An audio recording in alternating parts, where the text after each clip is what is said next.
Welcome to my class, student. It's English Honeydew. We are doing the chapter A Visit to Cambridge and this is session 2. आपने देखा इस story में visit to Cambridge, कैसे जो फिरदौस है वो Stephen Hawking से मिले, कैसे वो उनसे इंस्पायर हुए और कैसे उन्होंने एक ब्रेव इंसान को देखा जो उनसे भी ज्यादा ब्रेव है. तो let's see what happens in this session. A lot of people seem to think that disabled people are chronically unhappy. I said, फिरदौस ने क्या कहा कि मैंने देखा है बहुत सारे लोग ये समझते हैं कि जो डिसेबल्ड लोग होते हैं, दोज हु आर डिसेबल्ड, जो हैंडीकेप लोग होते हैं, वो हमेशा ही अनहैप्पी रहते हैं. Chronically unhappy, that cannot they who cannot be happy any time, तो हमेशा ही अनहैप्पी रहते हैं. I know that's not true myself, लेकिन मुझे पता है कि ये ट्रू नहीं है, क्योंकि आपको पता है फिरदौस ने भी व्हील चेयर में पूरी दुनिया देखी थी, पूरी दुनिया वो घूमे थे, तो मुझे पता है ये ट्रू नहीं है, मेरे लिए ये सच नहीं है. Are you often laughing inside? क्या आप भी कभी कभी अपने मन ही मन हंसते होंगे जब लोगों को ये लगता होगा कि we are chronically unhappy? About 3 minutes later, 3 minute की चुप्पी के बाद, आपको पता है जो स्टीफन जो है वो कंप्यूटर में टाइप करके उनकी जो आवाज आती थी, तो 3 मिनट्स के बाद उन्होंने रेस्पॉन्स किया मीन्स वो कंप्यूटर ने बोला, I find it amusing when people patronise me, कि मुझे अच्छा लगता है, I find myself amusing when people patronize me. And do you find it annoying when someone like me comes and disturbs you in your work? फिर फिरदौस ने क्या कहा, क्या आपको बुरा लगता है जब मेरे जैसे लोग आते हैं, आपका समय लेते हैं, आपको डिस्टर्ब करते हैं? आपको पता है फिरदौस ने कहा था कि मैं थोड़ा ही मिनट लूंगा, लेकिन जो स्टीफन्स के असिस्टेंट ने कहा था कि आधा घंटा आपको मिलेगा. फिर उनको स्टीफन हॉकिंस को देख के फिरदौस ने कहा कि आपको क्या बुरा लगता है, do you find it annoying? बहुत ही अनोइंग लगता है कि मेरे जैसे लोग आपसे मिलने आते हैं, आपसे क्वेश्चन करते हैं, आपको डिस्टर्ब करते हैं. Chronically to a very great extent, extremely patronize, treat me with an apparent kindness which betrays a feeling of superiority. तो जो भी डिसेबल पर्सन होते हैं, हम उनको क्या करते हैं, हम उनको ट्रीट हमेशा काइंडनेस के साथ करते हैं, दया दिखाते हैं, सहानुभूति दिखाते हैं. तो स्टीफन हॉकिंस बोलते हैं कि मुझे बहुत अम्यूजिंग लगता है व्हेन पीपल पेट्रोनाइज मी. वो जब लोग मुझे मेरी तरफ काइंडनेस दिखाते हैं, सहानुभूति दिखाते हैं, तो मुझे बहुत ही अजीब लगता है, मैं बहुत अम्यूज फील करता हूँ, क्योंकि वो मेरी सुपीरियरिटी की फीलिंग को बिट्रे करते हैं. वो ये नहीं सब. स्टीफन हॉकिंस आपको पता है कितना बड़ा नाम, लेकिन उनको भी हम सहानुभूति दिखाते because he is a disable person. Now the answer flashed. Why it is said the answer flashed? Because Stephen Hawkins खुद से बात नहीं कर सकते. आपको पता है उनकी जो पेल फिंगर्स है वो वर्ड्स टाइप करती हैं और फिर कंप्यूटर से उनकी आवाज आती है, तो आंसर जो है आवाज नहीं आई, कंप्यूटर के स्क्रीन पे आंसर फ्लैश हुआ, that is yes. Then he smiled his one way smile. तो किस बात पे उन्होंने यस बोला? जब फिरदौस ने कहा कि आपको क्या अनोइंग लगता है जब मेरे जैसे लोग आपके पास आते हैं और आपको डिस्टर्ब करते हैं, तो आंसर यस आया, लेकिन he smiled his one-way smile and I knew without being sentimental or silly that I was looking at one of the most beautiful men in the world. तो फिरदौस ने क्या कहा कि मैं सेंटिमेंटल भी नहीं हो रहा हूँ और मैं सिली बातें भी नहीं कर रहा हूँ, लेकिन उनकी जो स्माइल देख के मुझे ऐसा लगा कि मैं one of the most beautiful man in the world के सामने बैठा हुआ हूँ. आपको पता है स्टीफन हॉकिंस का जो उनके आपने जब भी फोटो देखी होगी वो टिल्टेड उनका रहता है और वो वन विद स्माइल दिखता है वो. Then this thing is that he considered him as one of the most beautiful men in the world. At first, a first glimpse of him is shocking. जब आप पहली बार स्टीफन हॉकिंग से मिलोगे तो आप शॉक्ड हो जाओगे. इस तरह से आपने जो पिक्चर देखी, इस तरह से आप जब किसी इंसान को देखोगे obviously you will be shocked because he is like a still photograph, क्योंकि वो बिल्कुल ही स्टिल फोटोग्राफ की तरह स्थिर रहते हैं, उनमें जरा भी हलचल नहीं होती है. As if all those pictures of him in magazines and newspapers have turned three-dimensional. जब आप उनको अपने सामने देखते हो तो ऐसा लगता है कि आपने मैगजीन्स में, आपने टीवी में जितने भी पिक्चर्स देखे हैं तो सामने ऐसा लगता है वो 3D image of that picture है. वो बोलते हैं ना बहुत मल्टी लेवल डेवलप्ड पिक्चर. तो जब आप मिस्टर हॉकिंस को सामने देखोगे तो लगेगा कि वो स्टिल पिक्चर ही का 3D फॉर्म है. तो यहाँ पर हैव टर्न 3 डायमेंशनल, उनको जब आप बिल्कुल सामने देखोगे और आप बिल्कुल ही शॉक हो जाओगे, क्योंकि आपने देखा है पहले सेशन में उनकी क्या हालत है, कैसे वो रिस्पॉन्स करते हैं, कैसे वो हर समय व्हीलचेयर में रहते हैं. तो फिरदौस जब उनसे मिले तो उनको लगा he is like a still photograph, right? But a three-dimensional fully developed. Then you see the head twisted sideways into a slump. आपने उनका देखा है कैसे हेड जो है वो साइडवेज ट्विस्ट रहता है मिस्टर हॉकिंस का. The torso shrunk inside the pale blue shirt. और उनकी जो बॉडी है, जो शोल्डर और उनके नीचे का पोर्शन, वो ऐसा लगा ब्लू शर्ट में, पेल ब्लू शर्ट में वो श्रिंक हुआ है. उनका जो हेड है वो एक स्लम्प की तरह ट्विस्टेड है साइडवेज में, और उनका जो टॉर्सो है शोल्डर से लेके नीचे का पोर्शन वो एक ब्लू शर्ट में श्रंक है. The wasted legs You look at his eyes which can speak. लेकिन जब आप उनकी आंखों को देखते हो तो आपको लगता है वो बोल सकती हैं, जो स्टिल है, स्थिर है बिल्कुल. And they are saying something huge and urgent. उनकी आंखें कैसी है, वो बोलती हुई आंखें हैं, स्टिल है, स्थिर है, और क्या कह रही है, समथिंग ह्यूज एंड अर्जेंट, कुछ बहुत अर्जेंट बता रही हैं, कुछ बहुत बड़ा बता रही हैं.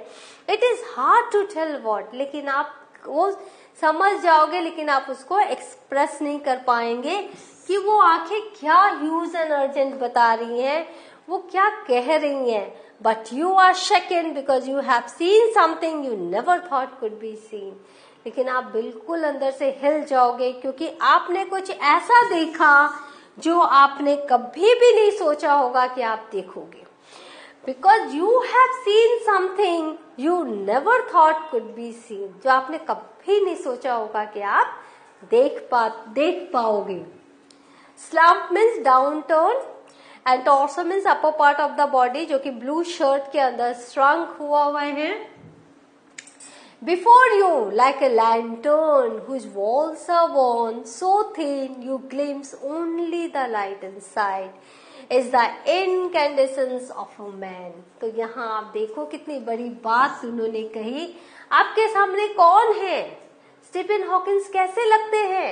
लाइक अ लैंटर्न, वो एक ऐसे लालटेन की तरह, लालटेन आपको पता है जिसके अंदर बत्ती जलती है, एक ऐसे लालटेन की तरह है जिसका जो वॉल है वो वॉर्न हो चुका है, वो पुराना हो चुका है. या लालटेन की वॉर्न क्या है, वॉल क्या, उनकी बॉडी उनकी डिस्ट्रॉय हो रही है, पुरानी हो चुकी है. सो थिन, इतनी पतली है, इतना थिन है वो. You glimpse only the light inside, लेकिन आप उनके अंदर की जो लाइट है, जो सोल है, हमारी बॉडी के अंदर की लाइट, हमारा बॉडी अगर लालटेन के अंदर की जो लाइट है वो हमारे बॉडी के अंदर का सोल है, हमारी आत्मा. You glimpse only the light inside, आप उस लाइट को देख सकते हो. Is the incandescence of a man. The body almost irrelevant, यहाँ पर जो बॉडी है वो कोई मायने नहीं रखती. It's irrelevant, exist only like a case made of shadows. ये जो बॉडी है सिर्फ एक खांचे की तरह है जो कि शैडो से बनी हुई है. आपको पता है ये बॉडी जो है वो हर दिन इसका विनाश हो रहा है. आप देखते हो बचपन से लेकर बुढ़ापे तक आपने देखा है बॉडी का विनाश होता रहता है, लेकिन अंदर की जो लाइट है, हमारे अंदर जो सोल है वो जलती रहती है. So exist only like a case made of shadow so that I, इसीलिए मैं, no believer in eternal souls, मैं कभी भी इटर्नल सोल में बिलीव नहीं करता हूं, know that this is what each of us is. तो यहाँ पर आप देख रहे हो, यहाँ पे द बॉडी ऑलमोस्ट इररिलेवेंट, जो हमारा शरीर है वो कोई मायने नहीं रखता है, इररिलेवेंट है। Exist only like a case, जो बॉडी है वो सिर्फ एक खांचे की तरह एग्जिस्ट करती है, जो कि शैडो से बनी हुई है, परछाइयों से बनी हुई है, बॉडी नष्ट हो जाती है। सो दैट आई, इसीलिए मैं, no believer in eternal soul, जो कभी भी इटर्नल सोल्स में बिलीव नहीं करता हूं, know that this is what each of us is. तो अब मैं जानता हूं कि हम सब इसी से बने हुए हैं, हम सब के पास जो हमारी बॉडी है वो कैसी भी हो, वॉर्न आउट हो, हम भले ही ऊपर से डिसेबल दिखते हो, लेकिन हमारे अंदर जो लाइट है, जो सोल है, वही असली है, बाकी सब एक एक्सेसरी है। What do you think is the best thing about being disabled? तो एक डिसेबल पर्सन ने दूसरे डिसेबल पर्सन से पूछा कि आपको क्या लगता है बेस्ट थिंग क्या है बीइंग डिसेबल्ड? तो उन्होंने क्या जवाब दिया? इनकैंडेसेंस, इनर ग्लो और लाइट, जो कि लालटेन का जो वॉल है वो बॉडी है, लालटेन के अंदर की जो लाइट है वही असली इनर ग्लो है और वही असली पहचान है इंसान की। Accessory, not essential but extra. तो हमारा बॉडी अगर कोई पार्ट नहीं भी रहे तो नो प्रॉब्लम, क्योंकि अंदर की लाइट हमारी वही मेन होती है, तो वो एक एक्सेसरी है, इट्स नॉट एसेंशियल। जैसे आपने देखा जो मिस्टर फिरदौस हैं वो भी अपाहिज हैं और स्टीफन हॉकिंस तो बिल्कुल ही अपाहिज थे, लेकिन इसीलिए कहा जो बॉडी पार्ट्स हैं that is an accessory, it's not essential but extra, दो डेकोरेटिव। तो एक डेकोरेटिव पार्ट की तरह ये बॉडी पार्ट्स हैं, राइट? तो उन्होंने क्या पूछा स्टीफन हॉकिंग से कि how do you feel, what is the best thing in being disabled? I don't think there is anything good about being disabled. तो स्टीफन हॉकिंस ने क्या बोला? मुझे कुछ भी अच्छा नहीं दिखता in being disabled. I don't think there is anything good, कुछ भी अच्छा नहीं है डिसेबल बनने में। आई थिंक, आई सेड, फिर मैंने कहा, you do discover how much kindness there is in the world. बोले आपने देखा है कि कितने तरह की काइंडनेस इस वर्ल्ड में है। You do discover how much kindness there is in the world. What is the best thing of being disabled? आपको पता चलता है कि कितनी काइंडनेस है इस वर्ल्ड में। Yes, he said it was a disadvantage of his voice synthesizer that it could convey no inflection, no shades or tone, and I could not tell how enthusiastically he agreed with me. देखो यहाँ पर कितने अच्छे से उन्होंने बोला। फिरदौस ने कहा मुझे ऐसा लगता है कि you do discover how much kindness there is in the world, कि कितनी तरह की काइंडनेस इस वर्ल्ड में है, आप उसको डिस्कवर कर सकते हो when you are a disable person. तो वहां से आवाज आई या फिर एक कंप्यूटर वॉइस आया, यस। लेकिन क्या उस वॉइस की डिसएडवांटेज क्या थी? क्योंकि वो जो वॉइस सिंथेसाइजर था वो कोई इन्फ्लेक्शन, कोई शेड या कोई टोन को नहीं बता पा रहा था, उसे खाली यस, एक कंप्यूटर सिंथेसाइजर की एक आवाज आ गई। और मुझे ये नहीं समझ में आया कि कितने एंथुजियास्टिकली वो मेरे से एग्रीड हुए कि हाँ, डिसेबल होने में बेस्ट थिंग यही है कि आप बहुत सारी काइंडनेस ढूंढ सकते हो वर्ल्ड में। तो मुझे ये नहीं पता चला how enthusiastically he agreed with me, क्योंकि जो वॉइस सिंथेसाइजर था वो कन्वे नहीं कर पाता था कोई इन्फ्लेक्शन, शेड या टोन। टोन आपको पता है कैसे आप यस बोलते हो, तो उस टोन को भी तो उनका एंथुजियाज्म से हॉकिंस का वो नहीं समझ पाए। Inflection, rise and fall of the voice in speaking, तो नो इन्फ्लेक्शन। कंप्यूटर तो अपने कंप्यूटर वॉइस सिंथेसाइजर अपनी एक ही टोन में उसने कहा, एक ही जैसे कहा यस, तो कोई इन्फ्लेक्शन नहीं था, कुछ भी नहीं था। तो वो एंथुजियास्टिकली कितना वो एग्री किया वो नहीं समझ पाए। Now every time I shifted in my chair or turned my wrist to watch the time, I wanted to make every one of our 30 minutes count. तो फिरदौस ने क्या कहा कि जब भी मैं अपने चेयर में शिफ्ट हो रहा था या मैं अपने रिस्ट को घुमा के समय देख रहा था, तो मैं हर एक मिनट, हर एक पल जो हमारे 30 मिनट्स में काउंट हो रहे थे उनको मैं गिन रहा था, उनको मैं फील कर रहा था. I felt a huge relief, or in doing this, I felt a huge relief and exhilaration in the possibilities of my body. Stephen Hawkins बिल्कुल स्टिल फोटोग्राफ की तरह थे, वो हिल डुल नहीं सकते थे, लेकिन मैं शिफ्ट हो पा रहा था अपने चेयर पर, मैं अपने वॉच को देख पा रहा था. तो मेरे में एक ह्यूज रिलीफ था और एक आनंद था, acceleration in the possibilities of my body. How little it matter then that I would never walk और इवन स्टैंड. तो उस समय मुझे ये बिल्कुल ही महसूस नहीं हुआ कि मैं चल नहीं सकता और मैं खड़ा भी नहीं हो सकता, क्योंकि मैं अपनी रिस्ट को देख सकता हूँ, मैं चेयर में शिफ्ट हो सकता हूँ. मिस्टर हॉकिंस तो वो भी नहीं हो पाते हैं. तो ये देखकर मुझे बहुत रिलीफ मिली, an acceleration in the possibilities of my body. फिर उनको लगा कि it doesn't matter that I can never walk और even stand. I told him how he had been an inspiration beyond clutch for me and surely for others. Did that thought help him? तो मैंने उनसे फिर पूछा, क्योंकि मैं वहाँ interview के लिए गया हुआ था. मैंने उनसे कहा कि आप बहुत बड़े इंस्पिरेशन हो, beyond clutch for me and surely for others. मेरे लिए तो हो ही और दूसरों के लिए भी हो. Did that thought help him? तो इस तरह से जो थॉट है, आप इतने तरह से हम लोगों को इंस्पायर करते हो, क्या ये थॉट आपको हेल्प करती है?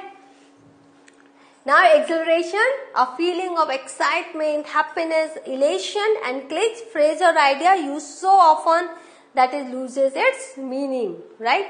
So there is a with glitch, for me, not for me only, for others also, those who are disabled. No, he said, and I thought how foolish I was to ask. और फिर मुझे लगा कि मैं कितना मूर्ख हूँ जो मैंने उनसे ये पूछा कि ये जो थॉट है कि आप इतने लोगों के लिए एक इंस्पिरेशन बने हुए हो, आपको क्या हेल्प करता है. तो जब उन्होंने नो कहा तो मुझे लगा कि मैं बहुत ही बड़ा फुलिश हूँ, क्योंकि जब आपकी बॉडी एक क्लॉस्ट्रोफोबिक रूम में बंद है, your body is a claustrophobic room and the walls are growing narrower day by day, और जिसकी जो वॉल है, बॉडी की वॉल माने बॉडी का आउटर स्ट्रक्चर, वो दिन पर दिन नैरो होता जा रहा है. आपने देखा होगा एक एडल्ट और एक वृद्ध, आप देख रहे हो बॉडी कैसे नैरो हो जाती है, सिकुड़ जाती है.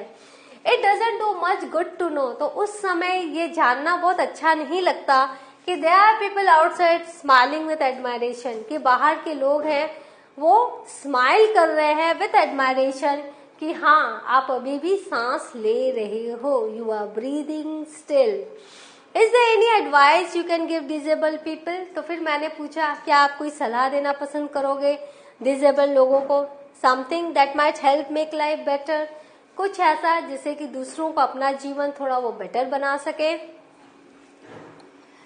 Claustrophobic, very small and suffocating, घुटना, सांस का घुटना जैसे. Claustrophobic, abnormal fear of being in an enclosed space. आपको पता है स्टीफन हॉकिंस कैसे एक ही व्हील चेयर पे बंधे हुए रहते हैं.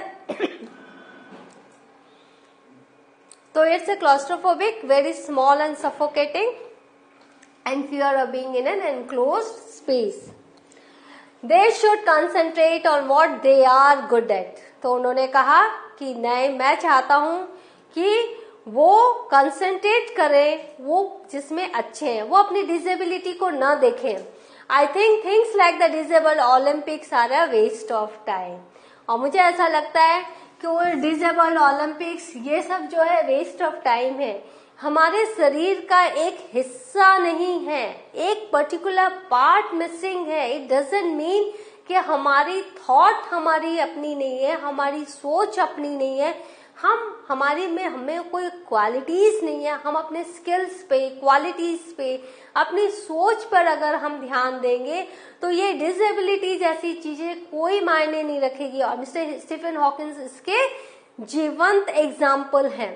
I know what you mean. I remember the years I had spent trying to play a Spanish guitar considerably larger than I was. तो फिरदौस ने कहा हाँ मुझे पता है आप क्या कहना चाहते हो. अब डिसेबल ओलंपिक्स का मतलब क्या है कि आप भी दौड़ सकते हो, जब आप व्हील चेयर पे आप डिसेबल ओलंपिक्स में आपने देखा होगा सभी डिसेबल पीपल रहते हैं, तो स्टीफन हॉकिंस को वेस्ट ऑफ टाइम लगता है, क्योंकि आपको वहां कंसंट्रेट नहीं करके आप जिसमें अच्छे हो उसमें कंसंट्रेट करो. Why do you want to prove others कि you are like them?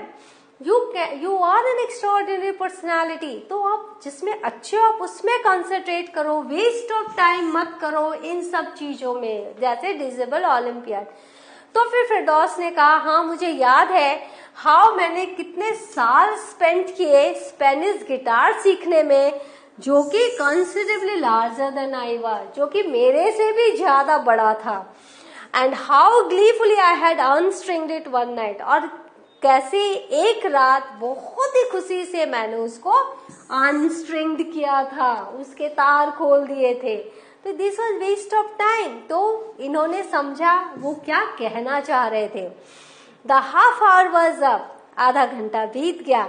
I think I have annoyed you enough. तो फिर दोस्त ने क्या कहा, मुझे लगता है मैंने आपको बहुत परेशान किया. आई सेड ग्रीनिंग, और मैं हंसते हुए बोल रहा था, thank you for. Gleefully, very happily, grinning, smile broadly, बहुत स्माइल, ब्रॉड स्माइल के साथ मैं बोला, थैंक यू फॉर स्टे, कि आप मेरे साथ आधे घंटे तक थे, thank you. I waited, have some tea, I can show you the garden. वहां से क्या आवाज आई, कंप्यूटर में क्या फ्लश हुआ, या वॉइस सिंथेसाइजर ने क्या कहा, थोड़ी सी चाय लीजिए, मैं आपको अपना गार्डन दिखाता हूँ. The garden was as big as a park, but Stephen Hawkins covered every inch, rumbling along in his motorized wheelchair, while I dozed to keep out of the way. लेकिन स्टीफन हॉकिंस हर एक inch को cover कर रहे थे, rumbling along in his motorised wheelchair. उनकी जो wheel chair है वो मोटराइज्ड है, वो चला सकते थे वो. और मैंने क्या किया, स्किप किया, dodge to keep out of the way. We couldn't talk very much, हम ज्यादा बात नहीं कर पाए. The sun made him silent, सूरज ने उनको साइलेंट कर दिया. The letters on his screen disappearing in the glare, और जो लेटर्स थे जो कि स्क्रीन पे उनके आ रहे थे वही ब्राइटली लिट हो रहे थे. Rumbling, a continuous deep resonant sound, जो उनके व्हीलचेयर की साउंड है. Dodge, avoid, and glare, strong and dazzling light. An hour later we were ready to leave. तो फिर गार्डन घूम के चाय पी के मैं 1 घंटे बाद मैं निकला वहां से. I didn't know what to do, मुझे समझ में नहीं आता मैं क्या करूं. I couldn't kiss him or cry, मैं उनको किस नहीं कर सकता था, मैं रो नहीं सकता था. I touched his shoulder, मैंने उनके शोल्डर को छुआ. And wheeled out into the summer evening, और अपनी व्हील चेयर पे मैं बाहर निकल गया. And it was the summer evening. I looked back, मैं पीछे मुड़ा, and I knew he was waving, और मुझे पता था वो वेव कर रहे हैं. Though he wasn't, लेकिन वो नहीं कर रहे थे. Watching him, an embodiment of my bravest self. तो स्टीफन हॉकिंस कैसे लग रहे थे, मिस्टर फिरदौस के ब्रेवेस्ट सेल्फ, सबसे ज्यादा बहादुर सेल्फ लग रहे थे. The one I was moving towards, the one I had believed in. एक ऐसे ब्रेवेस्ट सेल्फ की तरह लग रहे थे जिसके टूवर्ड्स वो मूव कर रहे हैं. उनको भी और ब्रेव होना है. जब आप अपने जैसे लोगों को देखते हो और बहुत ही सक्सेसफुल लोगों को देखते हो जो आपकी तरह है बट बहुत सक्सेसफुल है, तो यू फील योरसेल्फ ब्रेव, और वो एक ब्रेवेस्ट सेल्फ थे. The one I was moving toward, the one I had believed in. For so many years alone, I knew that my journey was over for now. और मैंने बहुत सालों तक उनको अपना ब्रेवेस्ट सेल्फ मैंने बिलीव किया इस बात पे, और मैंने जान लिया कि अब मेरी जर्नी जो है वो ओवर हो गई है. अब मुझे और कुछ नहीं देखना, कुछ नहीं जानना. आज की तारीख तक मैंने जो देखना था वो आज खत्म हुआ. मिस्टर स्टीफन हॉकिंस से मैं मिल चुका हूँ. He is my bravest self. तो ये फिरदौस कांगा ने ये अपना इंटरव्यू उन्होंने लिखा था, अपने हेवन ऑन हील से ये पूरा लिया हुआ है. आपने देखा, आपने जाना. In the next class, I shall come with the question answer of this session.